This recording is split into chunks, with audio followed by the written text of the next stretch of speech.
A central theme of Pivotal Ventures is being able to capitalize on solving the inequities in society. Can you tell us a little bit about how the investment thesis of Pivotal Ventures has changed, or the areas that you're most excited about exploring in the future?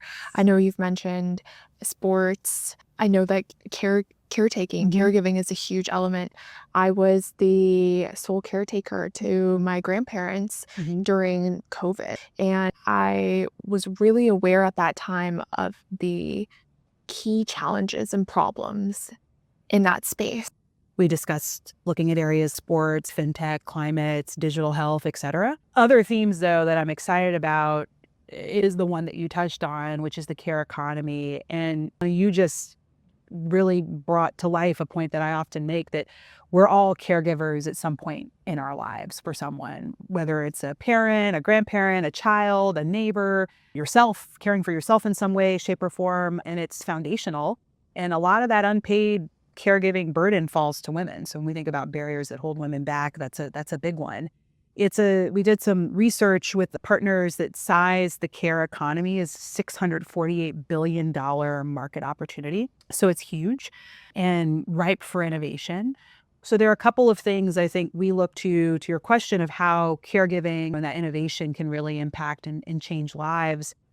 Some sub-themes that are interesting. Women's health, we look at that. It's sort of a lens around care, and particularly these high kind of acute caregiving moments. So think about maternal health, menopause, that are massively sort of underinvested and appreciated. We see, again, great opportunities to invest there. The other piece is the silver tsunami and the aging population. There over 60, I think it's about 62, 63 million Americans that are baby boomers that are over 65 plus. And that number is only growing each year. And they control a disproportionate amount of sort of the financial wealth in our country as well.